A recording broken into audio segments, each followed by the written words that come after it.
kuri mwese muriko muradutega yompi ni radio Plus FM ijwi ry'ugwaruka muriko murumviriza rukigerekezo rya 29 umwaka 2025 kaze mu ngingo nkuru z'amakuru no munsi.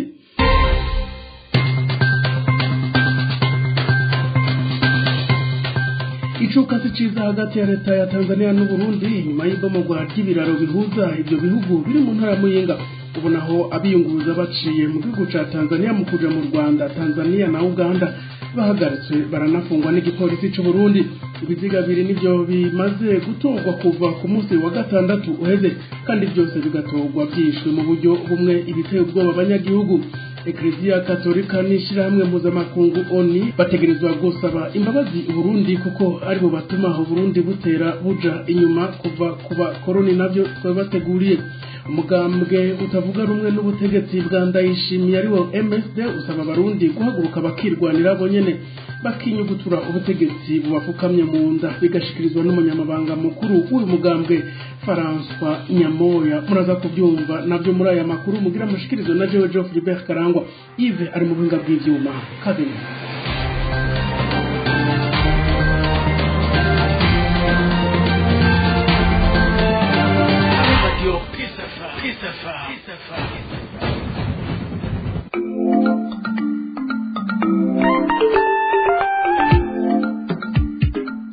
kera bakarite gucu bavuga bati ibugabo burihabwa. Erega n'ubu bugabo burihabwa kandi Abarundi bazohaguruka bavyankegareho. None ntubizi ntiwabivuze wewe wenyene. Nuko ni abantu bazovuga ngo leta duhe leta ntaco izobaha. Oya Abarundi no guhaguruka bakayibwira yuko igezaho izirikirakora kuko urabona ko nawe urabibona ko birenze urugero. Ariko muri hano vyorase ibintu vya vyorase sivyo bazobikore kuko birashoboka rero bigwanisho byinshi bishoboka abantu batakoresheje vyorase. Abarundi barazi inzira bazofata rusiri nico bazokoresha kuko iyo umuntu wamubwiye kabiri gatatu kamubwira ntiyumve inzira ni nyinshi nawe urabivuze bazokoresha ngira ngo inzira ishobora kumvikana. Yego kandi biza byaragatangwa Epitasi cyo tazi nuko iyo umuntu ashikira ubutegetsi yaciye muri zo nzira zibigwanisha aca twarukonye je urabibaza ndabi je urabibaza ndabi indabo ibazwayiranye kose bazobabuza kubandanya uko bariko barabikora kuko ntibizokomeza uko biriko biragenda kandi byaranatanguye. Ikuru nuko babibona abanyagihugu bakanezerwa ibi bintu byo kwama baturatura bari mu moko bari mu bintazi bikavaho bigahagarara. Nico gikuru muri byo bagatera imbere bakagira gateka kamwe twamye. Ako gateka rero bazokagira abadede batakihari kuko ivyo abadede bakora ngira ngo ntibashaka kwako gateka kahaba. Nabo ni abadede babuko nyene niyo bazohabari uca gusa nuguhindura bohindura kuko abadede bagiye mwishamba babwira abaporo bavuga ku baporo nabucyo nyene n'abandi nuko rero twe twibaza aho gose tugomba kujamo tukumva yuko ari ubwo dufiteza gusoza twese turi hamwe. Ico nibaza Abarundi twese ico coco nico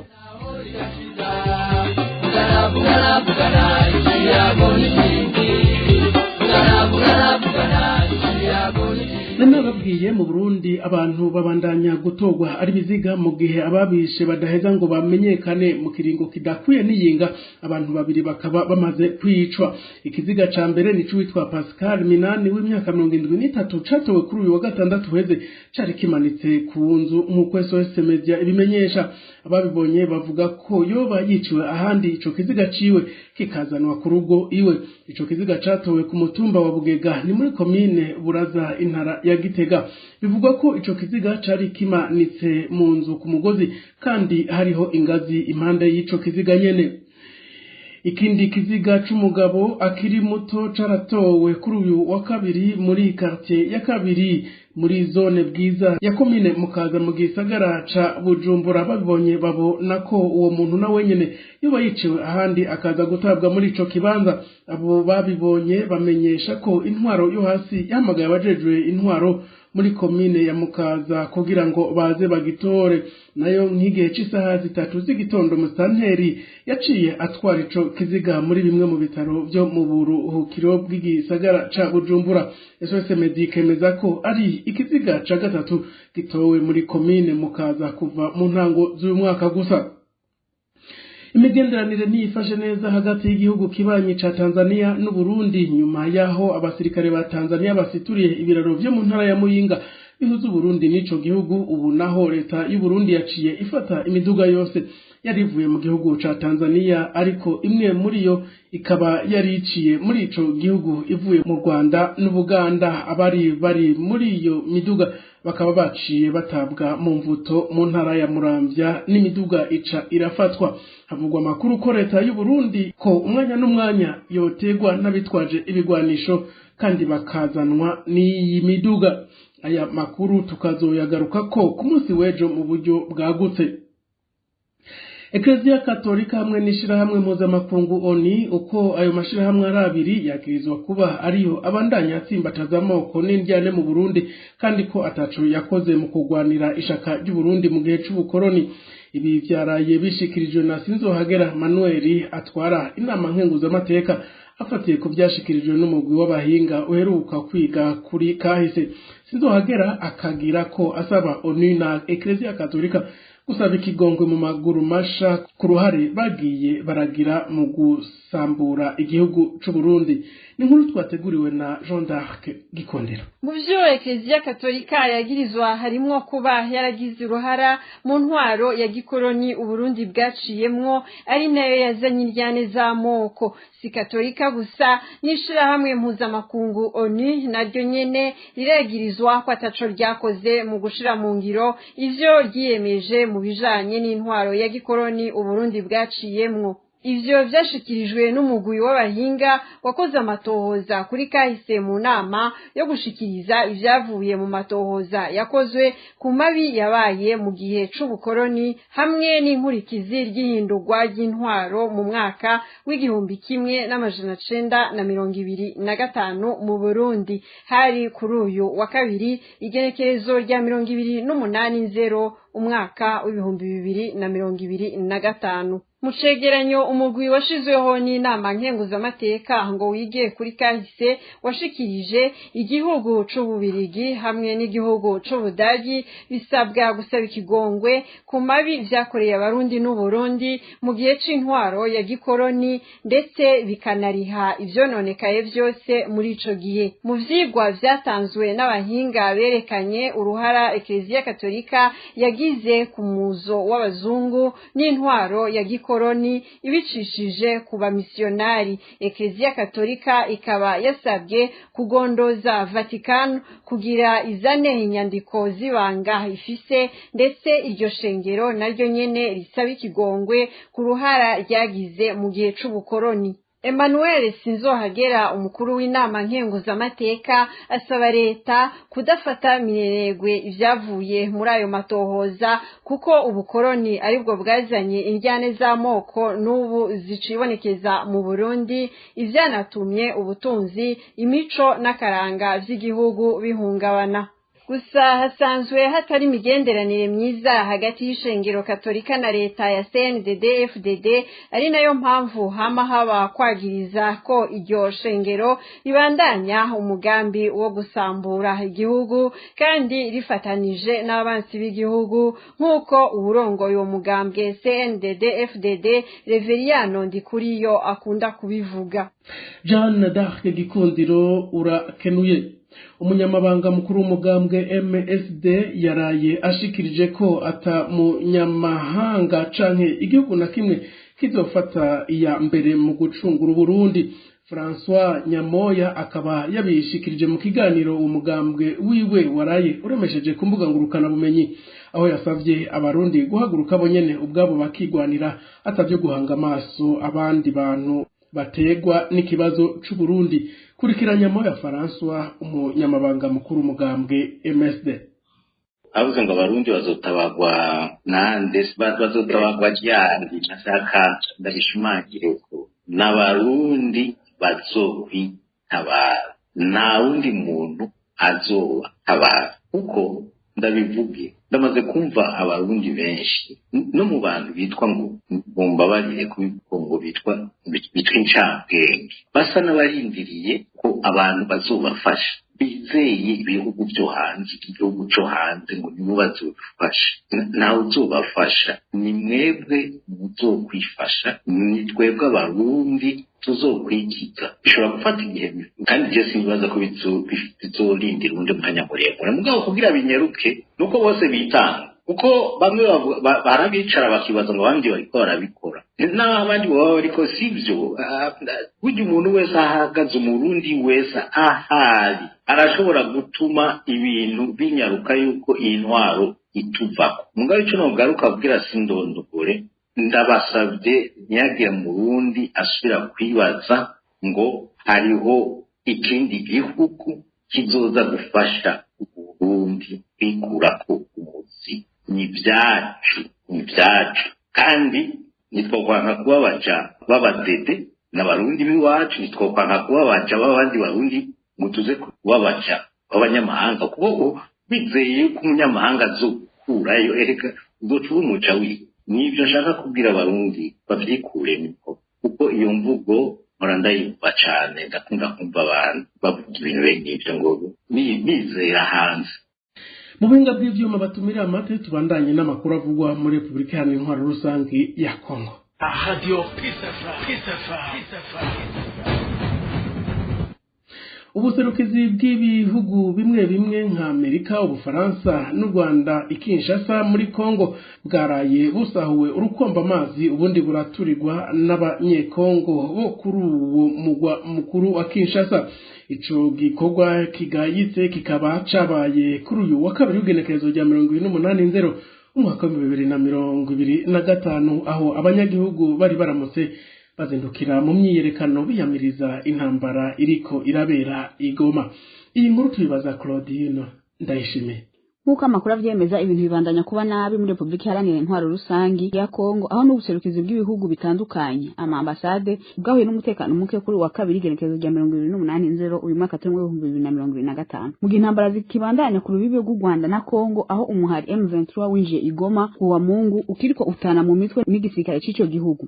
Kuri wa kabiri igenekerezo rya 28/0 Kinshasa imyerekano ikomeye yahavuye ihinduka akajagari gutyo za ambassade zitandukanye zirategwa aho nk'inzu y'ubuserukizi bw'Ubufaransa yo yaturiwe ariko Imana irakinga umucanwa babuze imyakari. Abanyagihugu bo muri Republika Iharanira Intwaro Rusangi neza na neza mu gisagara ca Kinshasa nibo bazindutse mu mabarabara kwiyamiriza intambara y'umugwi M23 bivuga ko ushigikiwe n'igihugu c'u Rwanda.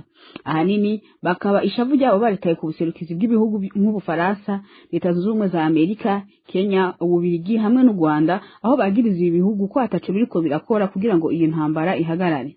Inyubako y'Ubufaransa yaturiwe, Imana irakinga umuriro bawuza imyakare ariko iyo u Rwanda yononywe haribwe n'ibintu bitari bike. Ushikiranganje w'Ubufaransa jeje imigenderanire Jean Noel Barrot yiyamirije iyo migumuko akavuga ko ari bara ku mutemeri. Umushikiranganje w'ivyo gutuma tumanako makuru wo muri Kongo Patrick Muyaya Katembo yahavuye ahumuriza avuga ko ikibazo bacifatiye mu minwe yongera amenyesha ko n'umutekano wongereje ku mpande z'amazu y'ubuserukizi bw'ibindi bihugu muri Kongo aho ku mugwa mukuru Kinshasa. Ikinyamakuru France 24 kivuga ko intambara zikibandanya igoma aho umuhari M23 winjiye kwa Mungu uheze. Gushika ubu iki kinyamakuru kikavuga ko hamaze kumenyekana ko hapfuye abantu 17 abashika 370 barakomereka. Ishiramwe mpuzamakungu risaba ko impande zose zosonera abajeje gutabara imbabare mu turere twasinzikajwe n'iyo ntambara kugira ngo ibikorwa byo gutabara imbabare bigende neza.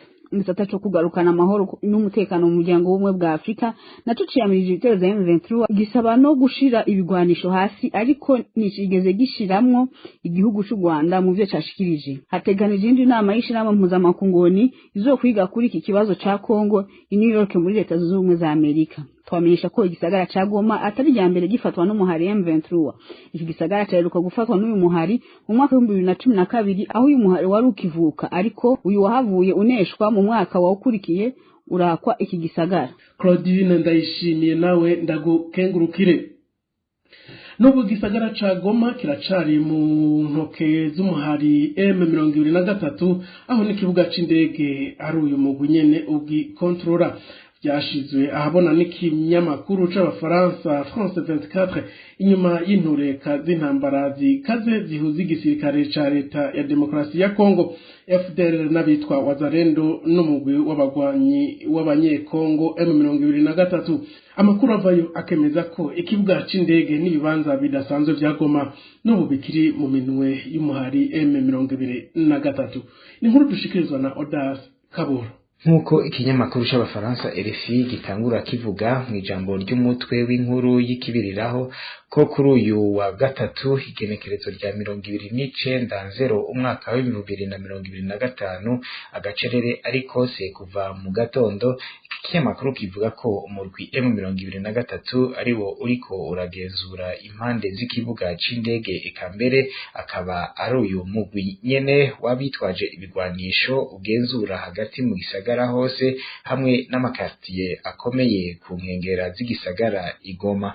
Umukuru w'igihugu ca Kenya William Ruto yari yatumye ko inama yihuta kubw'akarere k'ubuseruko bwa Afrika kuri uyu wa gatatu nyene kugira abakuru b'ibihugu bo mu karere bigire hamwe ibiriko bibera i Kongo, ariko umukuru w'igihugu ca Kongo Felix Tshisekedi akaba yatangaje ko atitaba iyo nama.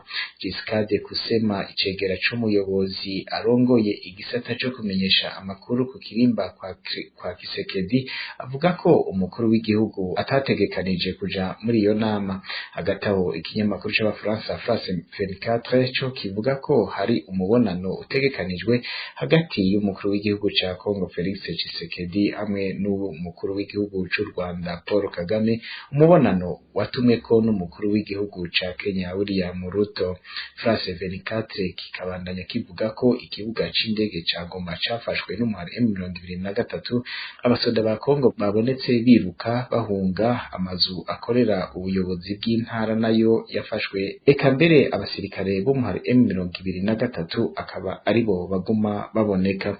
Izi ntambara zoba zimaze guhitana abantu barenga 100, abashika 1000 barakomeretse nk'uko itororokanizo ry'amakuru AFP ribivuga. Felix Tshisekedi yari bwagire ico ashikirije igihugu kuva izo ntureka zitangura.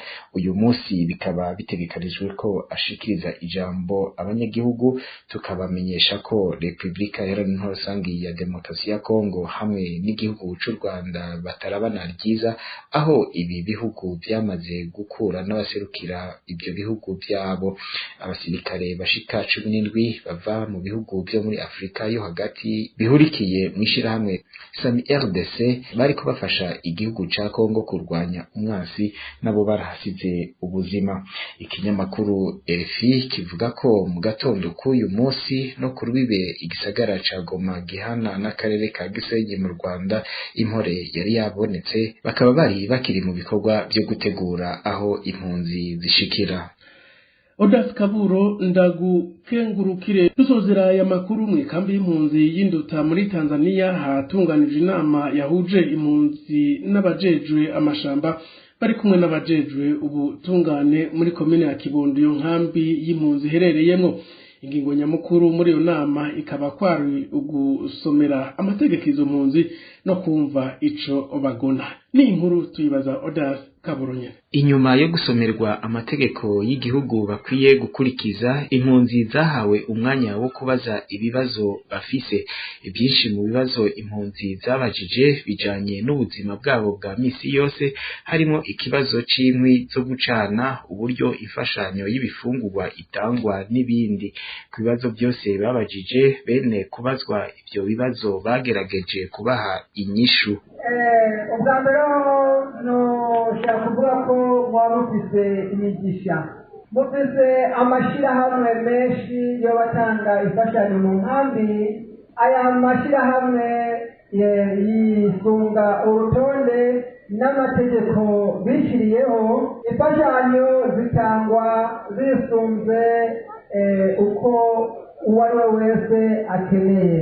Bizoba bigoye cyane guhereza imfashanyo kurya muntu w'umubakera atagira umuryango, hamwe n'urya muntu afise umuryango w'abantu benshi nka 10 ngo baronke imfashanyo zingana. Ku kibazo kijanye n'ibiranga impunzi navyo nyene barasubijwe babwirwa ko impunzi yose itegerezwa gutunga ikarata iyiranga nk'uko n'umutanzania afise icangombwa kimuranga. Umwenegihugu rero ari muri Tanzania abwirizwa kugira ibimuranga. Ikikuranga ku ruhande rw'ikambi ni rya fomu yemewe n'amategeko. Duciye rero ku ruhande rw'iyo fomu niho tumenya ko wewe uri impunzi cyangwa se nturiyo, tugufate gute, tugufashe gute. Tubibutse ko ikambi y'impunzi ya Nduta iraharugwamwo impunzi z'abarundi hamwe n'abanyekongo. Abarundi bariyo bakaba barenga igitigiri c'ibihumbi 100 bakiriwe mu gihugu ca Tanzania kuva mu mwaka wa 2015 bahunga indyane za politike zifatiye ku kiringo ca gatatu c'umwisi Petero Nkurunziza. Odas Kaburo ndagushimire mwakoze kubana natwe muri aya makuru mwateguriwe n'uruganda rwa Depite Femivi y'Ugwaruka niko ndafashwa nayo birakoze mu buhinga bw'ivyuma. John yabashikirije nitwa Geoffrey Bertrangwa ndabikirana.